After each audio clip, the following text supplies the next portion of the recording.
Nah, kalau hanya bermuara di partai-partai yang di parlemen, akhirnya permainnya itu. Ya. Lu lagi harus dipaksa kita memilih.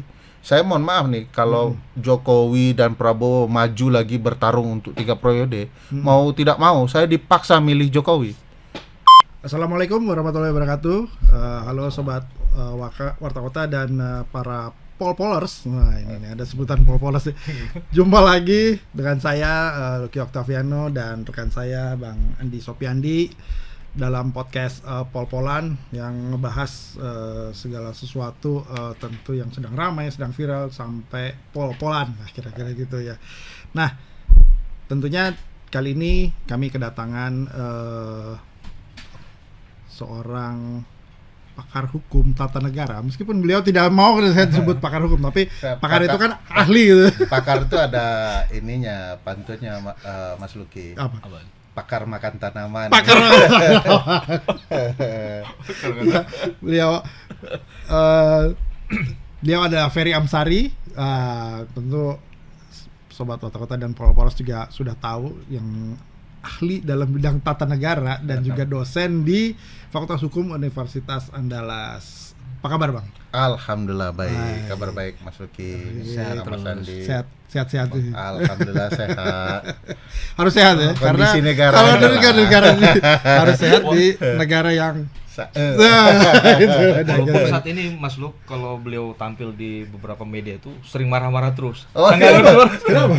Saya nggak ngerti juga. Oh, iya. Nanti kita tanya. Tapi tetangga saya bilang Anda cukup sabar. Cukup sabar. Cukup sabar. Senang ya itu. Ya, karena sekarang ini nggak cuma harus sehat tapi juga harus sabar. Nah, itu. harus sabar. Ya, Tapi lama-lama sabar ada batasnya ya. Batasnya. Aduh. Ya, katanya karena ini bulan Ramadan ya, minta tolonglah dengan sabar dan sholat. Oke, Bang Adi, silakan Bang Adi. Mas Luk, main apa kita? Kita coba membahas tentang presidensial threshold. Wah, ini berat ya. Berat, tapi buat sobat Polpolers juga mungkin perlu tahu juga gitu ya, secara awam lah gitu ya. Saya ini orang awam, Bang Andi juga udah ngerti politik malah. Saya Belum, orang awam sama orang. Oh, sama orang juga ya. Orang awam juga kita. Apa sih presidensial threshold itu dan kayak apa sekarang dan apalagi tuh? Mungkin bisa dijelasin dulu, Bang. Ya, presidensial threshold itu dalam arti bahasa Indonesianya adalah ambang batas kemenangan menjadi presiden. Ambang batas. Nah, itu pasal 6 ayat 3 kalau saya tidak salah ya. 50% kalau seorang calon presiden maju dalam pemilu, dia dapat lebih dari 50% suara, tersebar di 20% pemilu provinsi, dia memenangkan pertarungan. Sementara peristiwa ini tidak matching dengan apa yang kita perdebatkan. Yang kita perdebatkan dan diskusikan di banyak ruang politik ketatanegaraan di Indonesia itu adalah soal ambang batas pencalonan seorang presiden. Oh, jadi hal yang berbeda. Dua hal yang berbeda. Satu, ambang batas seseorang bisa dinyatakan menang. Satu lagi soal syarat dapat menjadi calon presiden sebenarnya. Jadi kalau mau kita bahasa Inggris kan, itu presidential candidacy threshold ya, ambang batas pencalonan presiden kandidat gitu ya. Nah, itu di dalam Undang-Undang Dasar kebetulan tidak ada ambang batas pencalonan itu. Tidak diatur angka-angka itu. Jadi kan kalau di Undang-Undang Dasar dikatakan partai atau gabungan partai dapat mengajukan calon presiden dan atau wakil presiden. Titik. Iya. Kalau di Undang-Undang Pemilu berubahlah dia.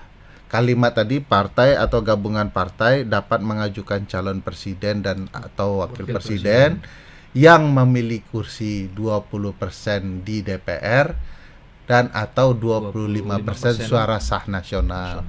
Muncul di pasal 222, pasal 222 Undang-Undang 7 2017 Undang-Undang tentang pemilu itu. Nah, itu akal-akalannya teman-teman partai lah. gitu. Supaya hanya partai dia saja yang bisa mengajukan calon.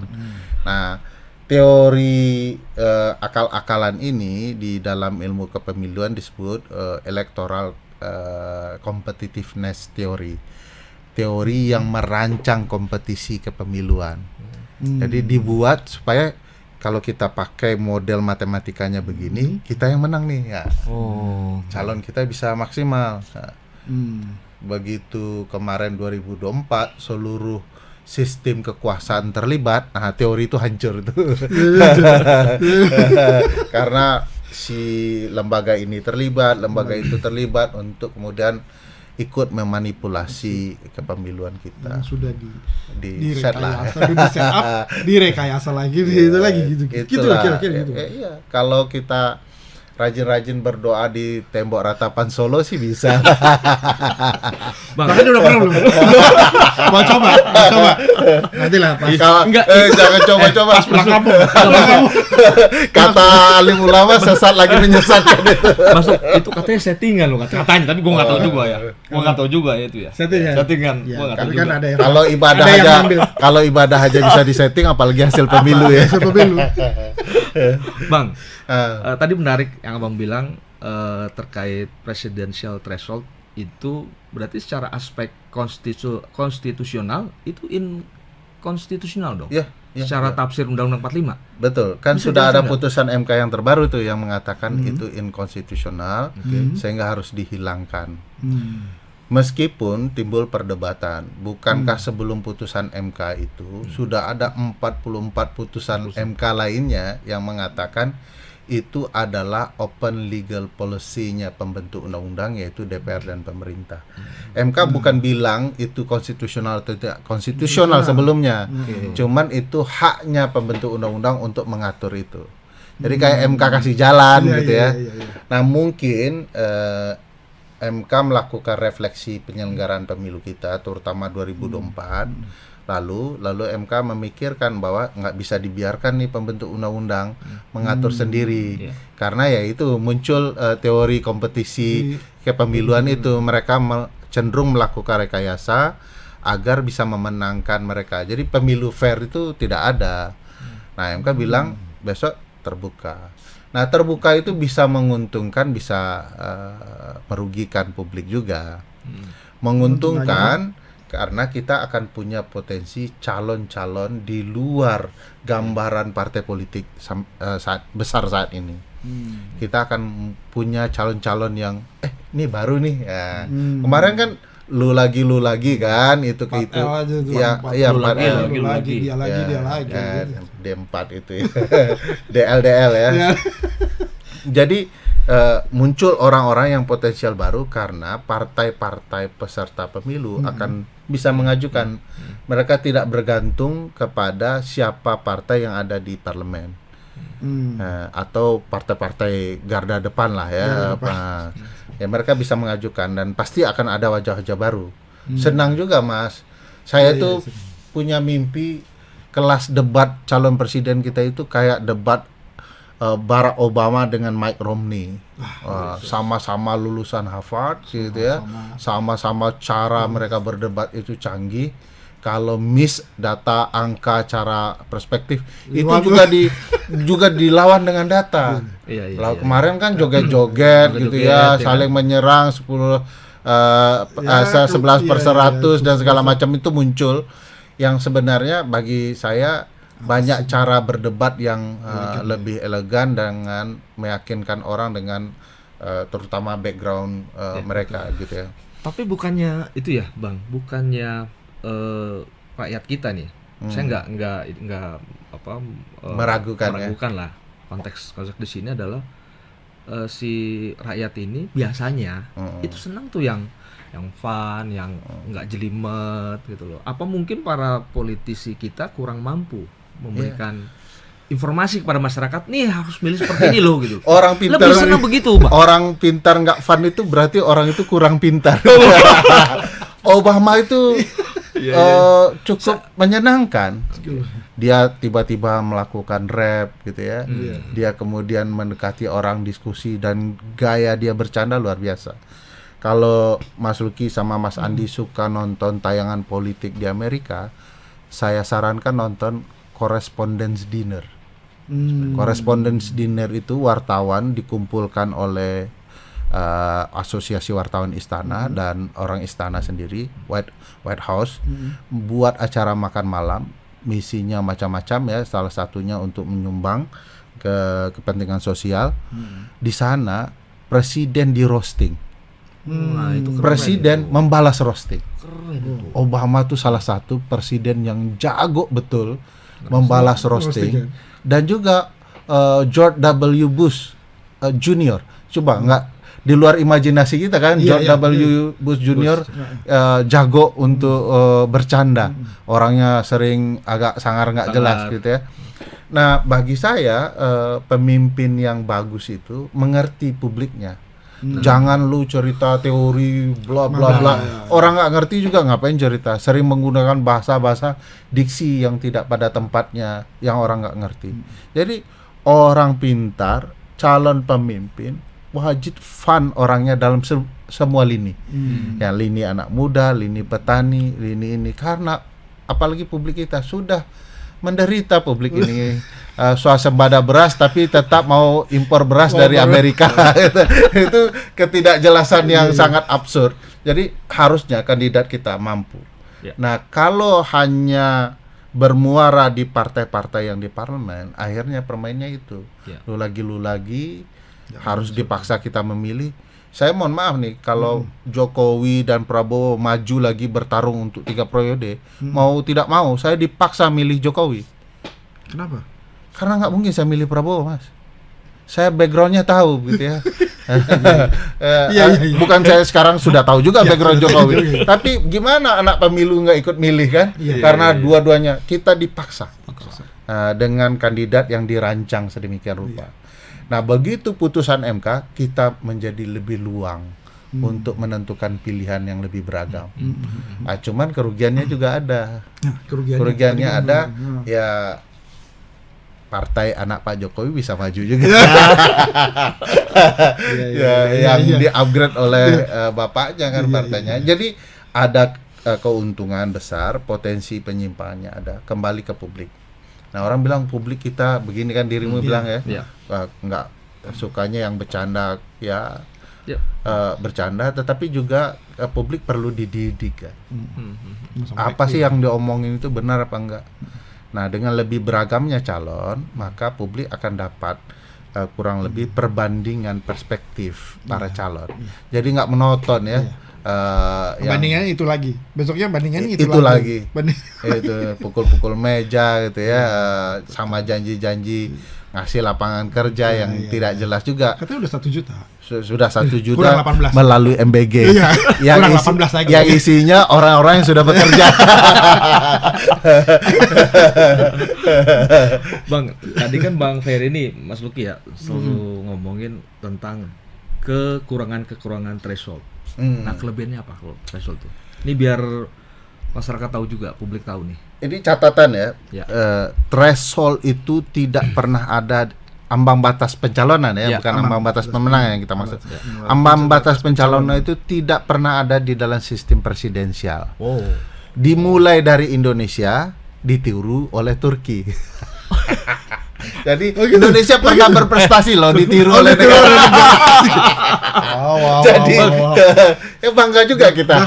Sepak bola kita nggak dicontoh, badminton kita sudah ditinggalkan ya, KPK kita sudah tidak dicontoh lagi. Nah, sekarang kita berhasil, ada ambang batas ya. Sebuah partisipasi prestasi yang luar biasa. Turki ini. Ya, itu karena gagasan untuk meminimalisir lawan dan orang dipaksa memilih. Jadi itu cara teori untuk salah satu teori yang menarik Mas, dalam competitiveness ini adalah bagaimana memenangkan calon yang fragile, yang lemah. Jawabannya sederhana. Sistem mengatur kompetitornya adalah yang lebih fragile lagi, orang yang lebih lemah lagi. Jadi dia ngomong susah, berasal iya, dari iya. kampung, tidak bisa kemudian berdebat dengan data dan angka, Oke. dicari yang lawan yang lebih lemah lagi. Misalnya dia pernah menjadi pelanggar hak asasi manusia, sudah tua, sudah mendekati demensia. Itu contoh ya. Contoh. Itu contoh. Contoh itu akhirnya orang siapa ya yang harus kita pilih? Orang kemudian dipaksa dengan nilai-nilai baru yang ditumbuhkan. Dulu di tahun mana ya di negara Konoha, dia nggak terlalu berkualitas, tapi ini merakyat. Ini bagian dari kita. Kita dibujuk oleh slogan. Begitu ganti, ini gemoy. Ini enak, oke gas. Oke. Itu di Konoha ya. Iya, iya. Nah di dunia nyata yang begini ini jarang Kan terjadi jarang lah ya. terjadi ya. Kecuali negaranya bermasalah lah Ya, ya. Ya, itu Iya, itu teori. jadi Ada teorinya. ya, ada teorinya, ada jagoan itu teman-teman politik sama teman-teman lembaga survei. Jago mereka meniru. Dulu saya ingat betul, ini boleh cerita agak panjang ya soal teori ini supaya kita mengerti. Kita kadang-kadang dijebak oleh ruang politik. Dulu ingat nggak pertarungan antara Donald Trump dengan Hillary Clinton? Ya.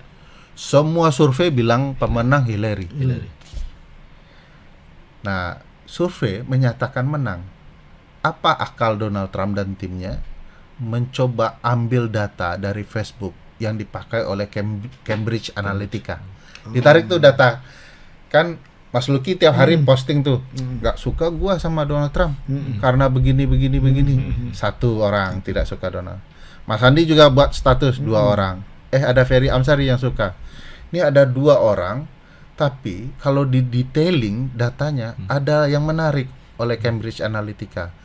Ternyata Mas Andi dengan Mas Lucky itu tidak suka-suka betul dengan Donald Trump karena dia tidak mau Hillary aja yang terpilih. Nah, jadi ada data detail ya. Nah, sama dalam peristiwa itu. Jadi gini, Cambridge menemukan sebagian orang yang memilih Hillary, yang memenangkan Hillary adalah anak muda yang tidak suka Donald Trump.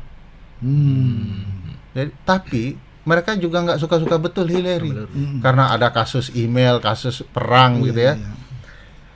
Tim Cambridge mengirim data itu ke tim Donald Trump, tim politiknya. Apa solusinya? Nyatakan Hillary menang. Wow. Menjelang hari H, tim Donald Trump ngomong begini, ya memang Hillary sudah menang menurut survei yang ada. Sehingga isi kepala anak muda yang tidak suka Hillary tapi benci Donald Trump bilang, ngapain kita datang ke TPS? Toh Hillary juga sudah menang. Makanya di negara-negara bagian tertentu yang didominasi awalnya oleh Hillary bisa dicuri kemenangannya oleh Donald Trump. Karena mereka pakai konsep apa ya, isi ya, electoral college ya, dewan pemilih. Jadi tidak langsung pilihan langsung menentukan, tapi sebaran.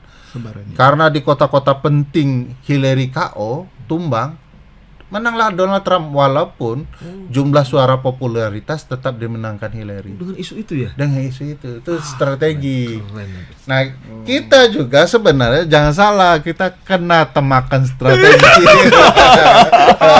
2 orang ini sudah diset sedemikian rupa oleh ambang batas. Jadi karena ambang batas tidak dikenal dalam sistem pemilu presiden, Mas, ya pasti nggak ada manfaatnya.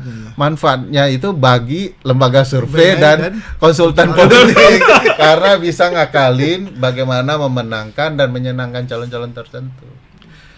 Nih ngomongin soal tapi boleh nggak kita ngomongin soal lembaga riset dikit kali ya? Dikit boleh, nggak apa-apa. Kawan kita juga banyak yang punya lembaga survei. Ya bukan tidak ada yang baik, cuma sedikit. Bahaya juga itu. Tapi Bang Ferry kan akademisi, riset juga kan ya, riset juga kan. Ya. Nah melihat survei ya, yang saat ini ada gitu, menurut Bang Ferry itu ilmiah nggak sih secara metodologi? Iya, secara metodologi paling tepat untuk menggunakan disinya dapat dipertanggungjawabkan. Oh dapat. Nah, tapi apakah riset itu fair bagi publik, nah ini yang perlu dipertanyakan. Karena bagaimanapun objek penelitian bisa dipilih, subjeknya bisa ditentukan, jenis pertanyaan bisa memanipulasi. Tidak semua subjek penelitian memahami apa maksud dan tujuan penelitian itu, sehingga pertanyaan itu kadang-kadang menurut saya manipulatif, tidak sehat.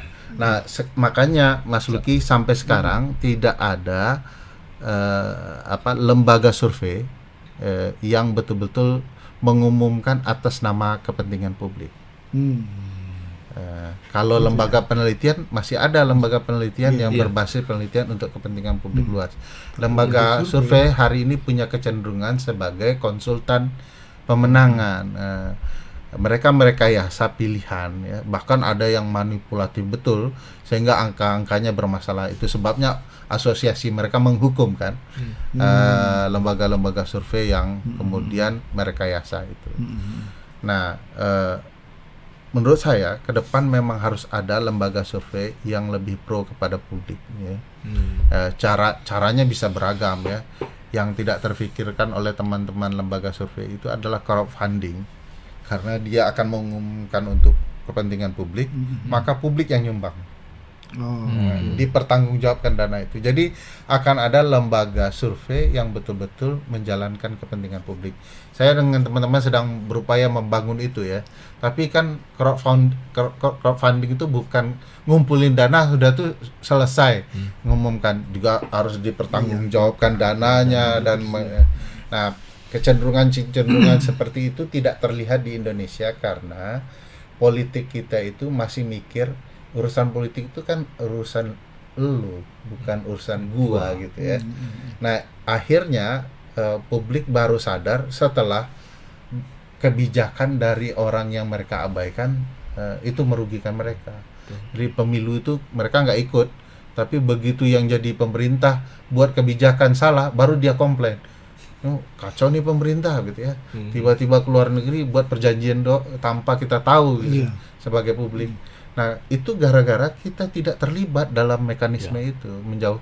Bahkan kalau saya bilang kan dulu tuh saya pernah ketemu teman-teman banyak yang golput, aktivis mengatakan pemilu kita curang, tidak melibat partisipasi, oleh karena itu kita golput. Begitu saya jelaskan, hati-hati soal golput.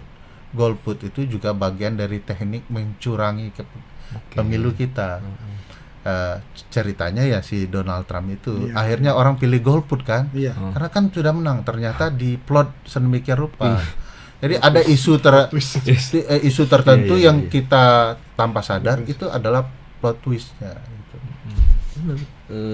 Contoh kita ya. Kita. Lu aja kali. Udah rasa itu, Bang. Kenapa saya nanyakan ini? Ya karena kita kayak termakan gitu. Kemakan banget gitu loh. Istilahnya kita kerja di media, tapi kita masih kemakan loh isu-isu itu. Karena kita tidak tahu kan. Tadi kan baru yang terlihat oleh teman-teman kan, biasanya bahkan orang terdidik sekali tampak permukaan kan. Betul. Tapi strategi bisa macam-macam. Iya, kayak kemarin kita ngomongin soal gaya bicaranya, komunikasinya siapa, Jokowi sama Prabowo kan. Kita kemakan gitu loh dengan tariknya beliau kan, luar biasa. Ya sebagian besar orang juga begitu ya. Wajar. Karena kan dia tidak mempelajari secara spesifik tentang itu. Data. Makanya kan ada beberapa upaya penelitian menjelang pemilu mereka mau batasi. Padahal penelitian itu penting untuk membangun kesadaran. Nah, saya nggak tahu lah ya demokrasi kita akan sampai di mana kalau semua kebenaran itu ditutup-tutupi. Itu yang akan jadi permasalahan lah ya. Jadi selama ini banyak yang salah. Banyak yang manipulatif. Jadi orang mungkin tidak salah, dia mengikuti insting kan. Jadi kayaknya ini benar deh. Nah, itu wajar. Pemilih itu memang sebagian otak kita itu adalah permainan data. Apa yang kita lihat adalah cenderung sesuatu yang lebih benar daripada yang kita dalami ya, atau yang kita dengar. Apalagi kita pengen lihatnya itu gitu. Misalnya kan sekarang nggak ada lagi cerita gemoy-gemoy ya. Nah, bahkan dibuat ketentuan pemilu setelah itu melarang gemoy-gemoy oleh MK bahkan ya. Padahal kan harusnya ketika pemilu kemarin ya. Iya. Kenapa setelahnya gitu ya. Dan itu bagian dari cara memanipulasi pikiran pemilih. Orang yang di kepala kita dulu sangar, galak itu bisa terlihat lucu ya. Kegas gitu. Nah, itu cara kerja manipulatif untuk mempengaruhi otak tertentu dari pemilih dan nanti akan mempengaruhi hasil pilihan. Sama mungkin kasusnya dengan yang sebelumnya ya. Pendahulunya. Kurang lebih lah. Datang dengan baju kotak-kotak. Kan Iya. nggak pernah terpikir kita bahwa seorang calon itu pakai baju kotak-kotak gitu ya. Kotak-kotak. Jangan kotak-kotak, turun ke gorong-gorong penting juga. Karena Kemarin kita bahas menurut Mas Luki ya, mana yang lebih penting kalau Ferry Amsari jadi gubernur, membuat kebijakan gorong-gorong bersih daripada Ferry Amsari turun. Nah, ada juga nih gubernur di daerah tertentu turun ke sungai membersihkan sampah. Menurut Mas Andi mana yang penting? Saya buat kebijakan, saya tanda tangani kebijakan sampah yang membuat sungai kita bersih daripada saya terjun. yang pertama. Mata publik akan punya kecenderungan melihat yang terjun. Wow katanya, ini kita betul nih gitu ya. Oh bapak aing. Ini tanpa menyinggung yang lain-lain ya. Yang bersihkan. Padahal kebijakannya jauh lebih penting. Di sini ada teman, Pak. Di tempat kami ada teman. Rupanya waktu beliau yang sebelumnya itu turun ke gorong-gorong, itu ada rekayasa juga. Ayo Pak, turun Pak, masuk ke gorong-gorong Pak. Nah saya bilang, ternyata dimulai dari lu ya, lu yang tahu jawab tuh ya. Dari situ lah tuh, dari mulai dari situ. Padahal teman-teman kita juga. Teman kita itu ada di sini. Di sini ada. Jadi waktu media ikut ke sana, lalu dia lihat gorong-gorong untuk kepentingan foto. Ayo Pak. Masuk Pak, gambarnya bagus. Dia lalu masuk kan. Nah, dari situlah. dari situlah. Malah petaka itu. 10 tahun. Kau tahu jawab juga kau. Gara-gara kau. Jadi wartawan di sini. Mas Luki buka lagi. Bang, nih kembali ke MK. Ini setelah ya katakanlah publik taunya dihapus ya kan. Hapus presidensial threshold. Jadi 0% ya masalah. Sebenarnya bukan tepat kata 0%. Memang tidak ada. Tidak ada. Tapi kita taunya 0% kan karena istilah yang kemudian mau menyederhanakan ya. Nah, menjelang 2029 artinya ketika itu menjadi sebuah ketetapan pasti banyak calon dong. Iya. Ya kan? Banyak calon presiden lah. Nah, menurut Abang gimana nanti kondisinya ketika nanti 2029? Apa yang akan terjadi itu nanti?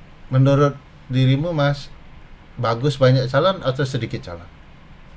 Enak sih banyak calon. Kita Kan pilihan alternatif. Calon. Liga sepak bola mana yang cuma 2 kompetitor?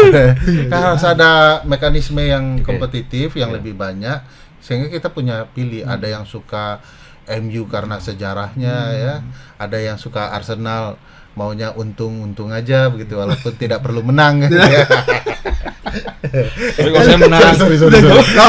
Nanti diserang oleh fans. Ya kayak itu ya, kayak makin beragam pilihan, orang disajikan makanan yang lebih dia sukai. Kayak makanan punya banyak pilihan kan lebih enak Mas dibandingkan hanya 2 pilihan. Nah itu. Nah, apakah punya banyak calon presiden itu merugikan kita? Saya pikir tidak. Kita akan punya pilihan yang lebih bagus, yang tidak disenangi oleh partai. Makin banyak calon, chance untuk calonnya menang akan berkurang kan? Oleh karena itu selalu partai mengatakan banyak membingungkan publik. Padahal enggak. Kenapa publik suka mereka bingungkan dengan banyak calon? Karena mereka baru menentukan calon itu mendekati pemilu. Ya wajar kita bingung. Dadakan disuruh siapa ini? Akhirnya kita hanya melihat calon di setiap sudut jalan. Itu strategi juga tuh Mas. Ya. Karena harusnya tugas calon itu membaur dengan publik jauh-jauh hari. Sehingga dia tahu program kerja, publik tahu siapa mereka gitu ya. Sekarang tiap hari kita disuguhkan oleh misalnya foto Mas Andi di tiap sudut. Setahun menjelang pemilu. Lama-lama kita nanya kan, ini siapa sih orang? Nah, itu jadi modal mereka untuk memperkenalkan diri tanpa program, tapi berbasis subjek. Siapa sih orang? Akhirnya orang tidak percaya programnya siapa. Nah, kalau tidak ada alat peraga kampanye, orang akan cenderung turun jauh lebih dari sekedar 1 tahun pemilu.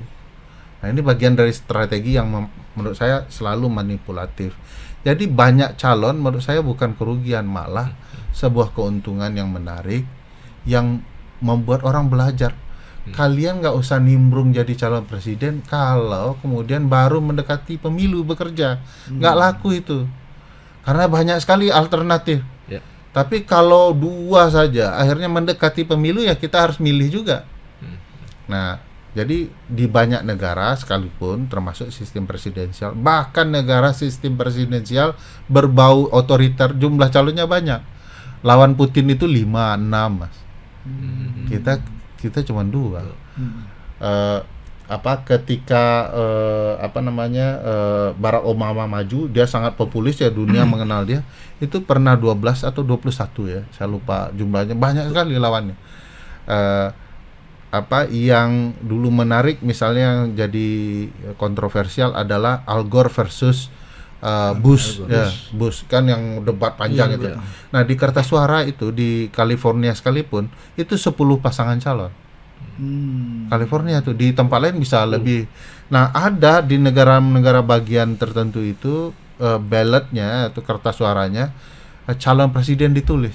Jadi di luar pencalonan tiba-tiba ada individu seperti Ferry Amsari, saya mau jadi calon presiden, saya umumkan diri saya maju jadi calon presiden Republik Indonesia. Nanti publik tinggal tulis Ferry Amsari. Dihitung tuh. Ditulis. Ada blank spotnya, ada yang bisa ditulis. Kalau dirimu kenal Kanye West tuh, dulu pernah mencalonkan diri jadi presiden. Kalau suka nonton Netflix, nanti coba search ya. Ada film dokumenter seorang penjaga harimau, populer sekali di Amerika, taman harimaunya. Lalu dia karena merasa populer karena ditonton orang banyak di Netflix, dia calon jadi presiden. Blank spot juga tuh. Ini tidak perlu dikhawatirkan partai, pasti karena orang-orang seperti ini pasti kalah. Tetapi konstitusi tidak dilanggar karena konstitusi bilang hak setiap orang untuk berpartisipasi dalam pemerintahan. Persis seperti konstitusi kita bilang pasal 28-nya bahwa kita itu punya hak untuk berpartisipasi. Hak itu kalau kita mau pakai gimana dong kalau nggak ada mekanismenya. Jadi calon banyak nggak mengkhawatirkan. Bahkan di Amerika setelah dominasi Republik Demokrat sekarang muncul tuh partai independen, mulai muncul partai konservatif, partai sayap ini sayap itu ya, partai lingkungan hidup. Ya, Amerika tuh anti komunis loh, tapi ada partai komunisnya. Oh gitu. Siapa yang menghancurkan komunis di dunia kalau nggak Amerika kan? Tapi ada ruang. Jadi bagi konsep ini sebenarnya tentu di Indonesia perlu adjusting tersendiri dengan budaya kultur kita ya. Tapi menutup hak orang untuk maju pencalonan partai yang lebih banyak itu akan merusak tawaran-tawaran alternatif. Kalau ditanya orang jemu nggak dengan partai-partai sekarang? Jemu. Partai-partai sekarang bilang gini, ngapain kita mikirin partai lain? Orang harus terpaksa milih kita. Ngapain kita harus membangun kompetisi? Orang terpaksa milih kita. Jadi partai juga jadi tidak sehat. Nah, oleh karena itu saya setuju aja partai boleh banyak, calon boleh banyak. Mekanisme saja yang diatur. Nah, kalau sekarang targetnya mau ke depan semuanya mau elektronik, apa salahnya banyak? Orang tidak ke depan mungkin tidak akan pakai kertas lagi ya. Walaupun saya sekarang masih berpikir Indonesia harus tetap coblos kertas.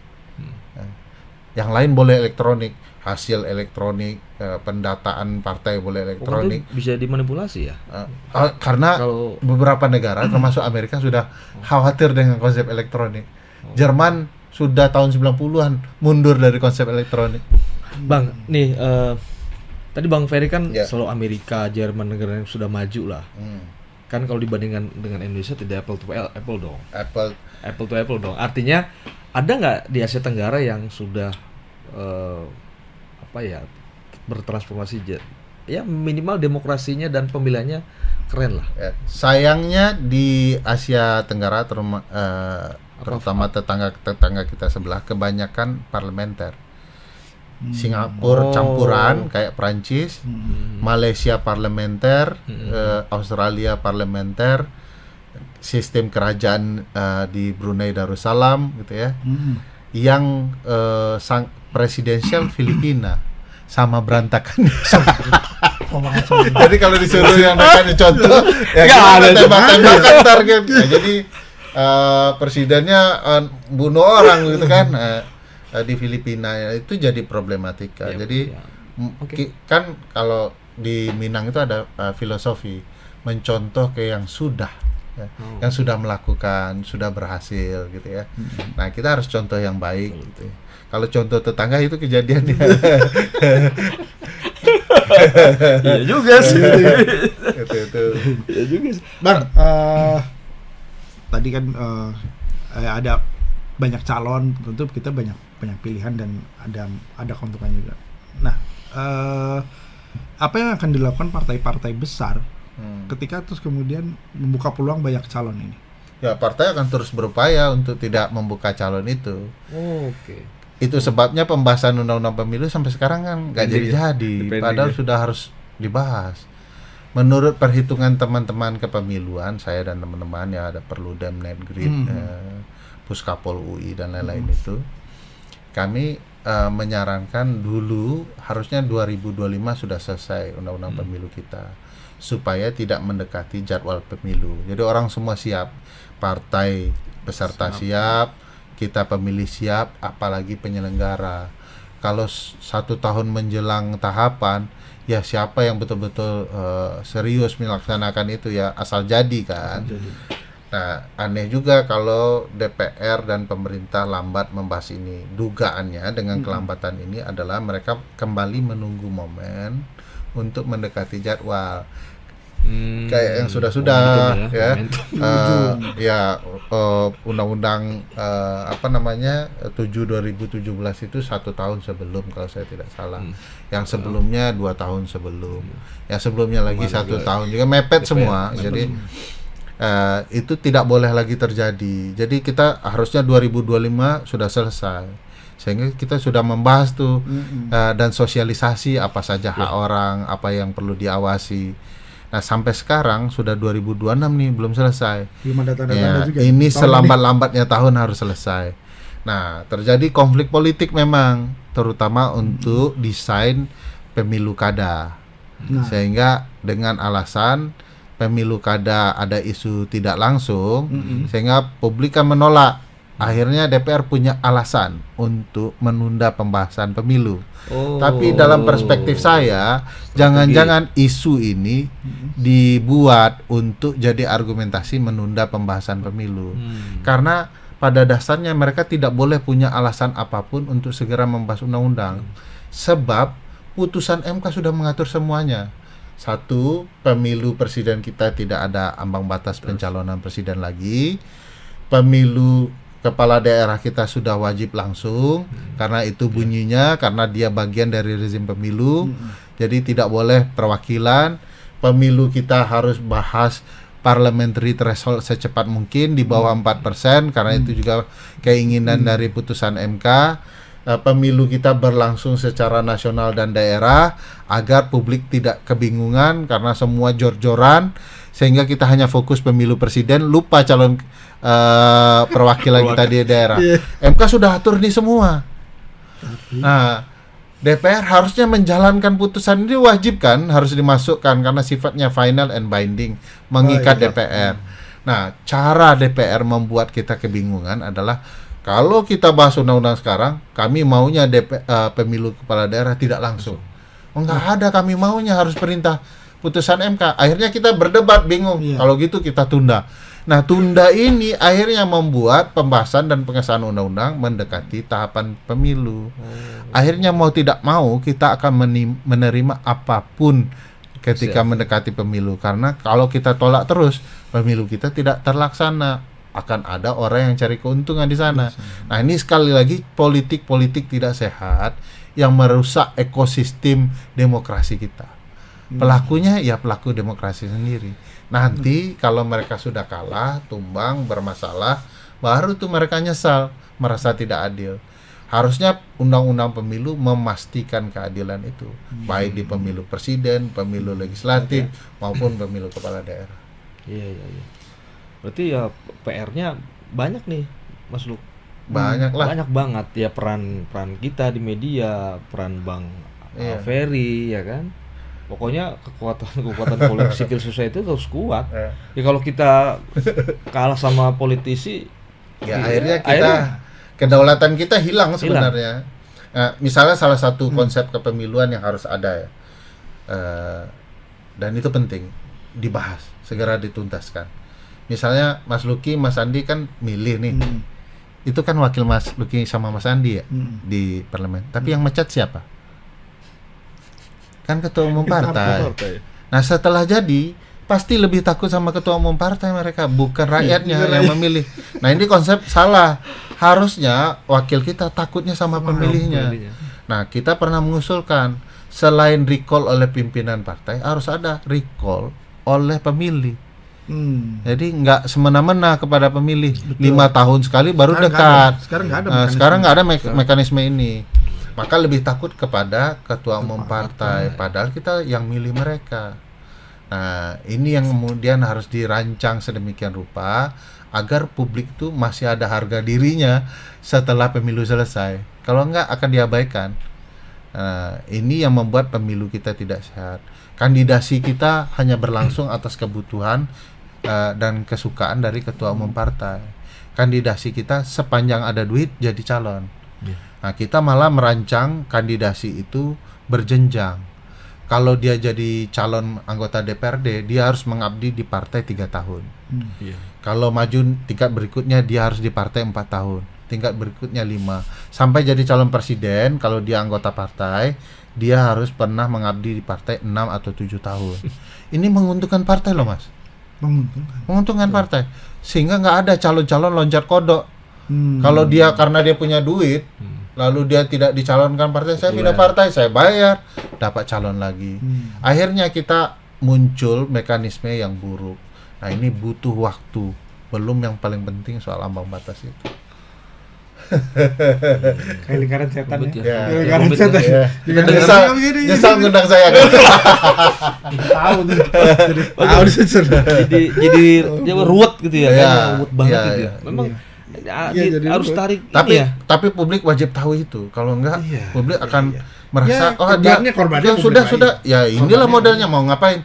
Tapi banyak model, banyak cara yang membuat daulat publik itu bisa muncul. Mau sampai kapan? Dari sistem harusnya partainya sekarang aja. kita tuntaskan ya. Caranya gimana, Bang Ferry? Sistem partainya aja kan kita masih gitu-gitu aja. Sebenarnya sih banyak cara, cuman model kita agak berbeda. Cara itu bisa disepakati ya. Cuman niat ini yang buruk. Misalnya saya kasih cara yang baik ya, buat agar pemilu itu sistemnya bagus, harus ada mekanisme persetujuan dari lembaga paling dipercaya konstitusionalnya. Di beberapa negara, kalau undang-undang atau undang-undang dasar itu mau di-blast ya ke publik dan diundangkan, sebelumnya harus dapat izin dari Mahkamah Konstitusinya dulu. Dikasih cap bahwa ini konstitusional. Ini isinya bagus nih. Tidak bermasalah. Jadi tidak semata-mata orang politik yang ngurus. Peradilan juga menentukan. Betul.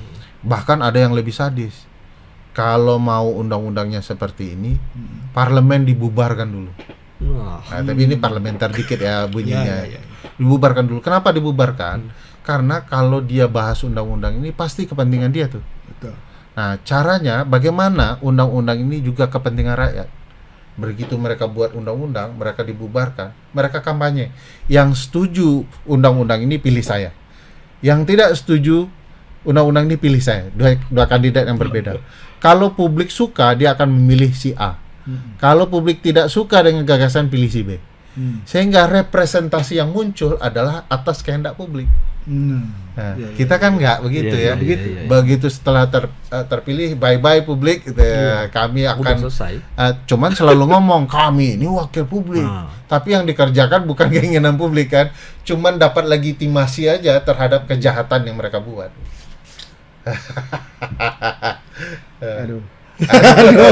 Aduh. Ini harus dari mana ya ini? Harus dari mana dulu nih rangkaian keruwetan itu? Dari partai.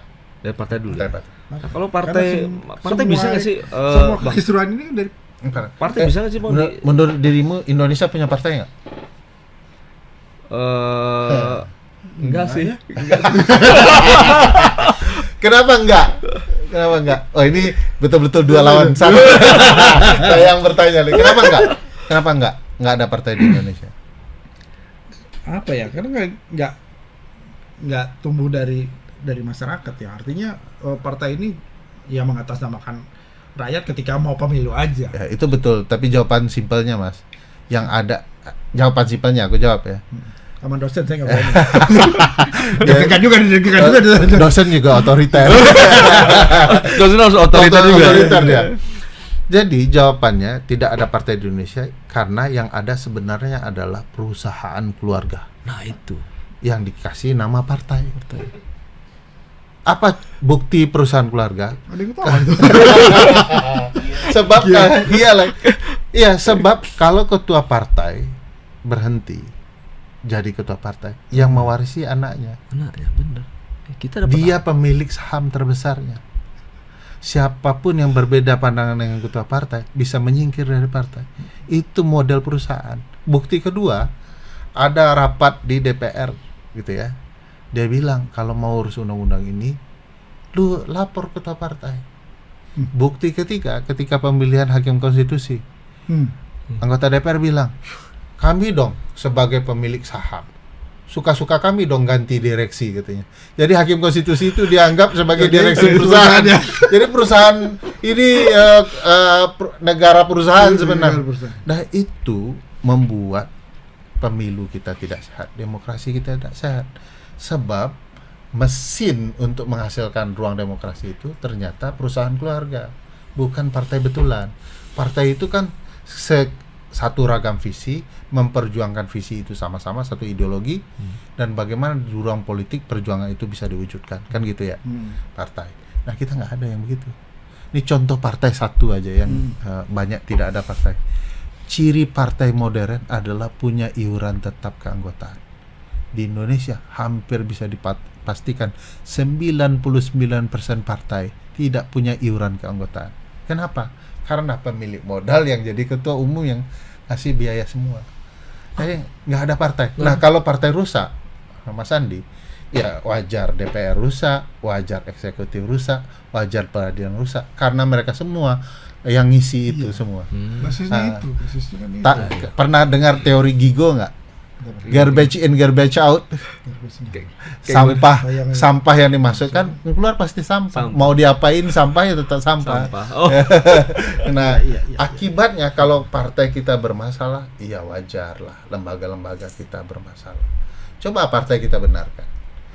Dari dulu nggak ada. Nggak ada. Dari 98 reformasi, Mas Luki, kita buat lembaga baru, buat sistem baru, nambahin ini, nambahin itu, tapi kita lupa reformasi partai. Wong Golkar aja nggak bubar.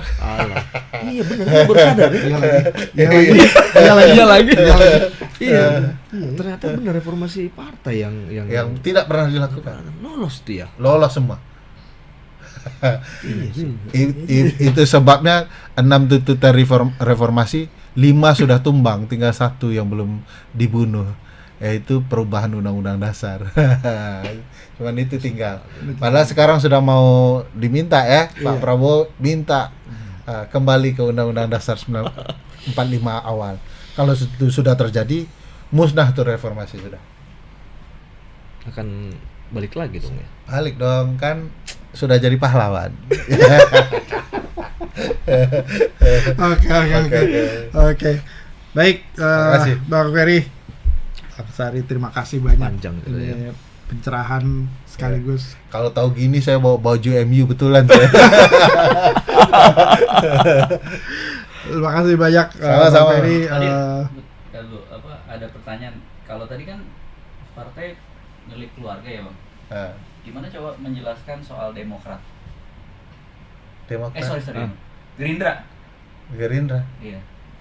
Karena nggak ada keluarganya, ada. Ada. Kan belum diwariskan. Ada si ini siapa? Anaknya siapa?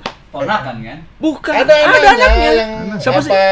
Desainer Ya, itu. Desainer. Ya. Ya kan keluarga itu kan tidak harus darah langsung. Oh iya. Juga bisa keluarga atas nama kasih sayang. Aduh, kawan. Gawat. Iya sih itu pertanyaan oke. Ya udah ini aja kan direkam. Pelaku kejahatan jadi kami hanya menjawab pertanyaannya. Aduh. Bisa jadi judul tadi. Baik Bang Ferry Asari, Ya, terima kasih makasih, banyak. makasih. Terima kasih Bang Ferry. Pencerahan dan menyadarkan kami. Iya juga gitu. Berapa kali kita iya lagi ya juga gitu. Terima kasih banyak Sama-sama. atas pengetahuan dan sebagainya. Sobat Polporos dan sobat kota-kota dimanapun berada.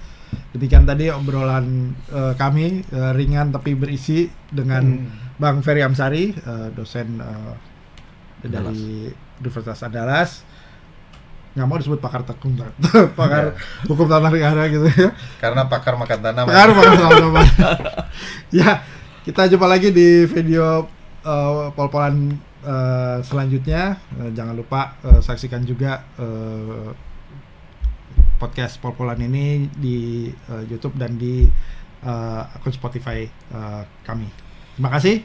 Sampai jumpa. Assalamualaikum warahmatullahi wabarakatuh. Waalaikumsalam. Terima kasih Bang. Kasih. Bang.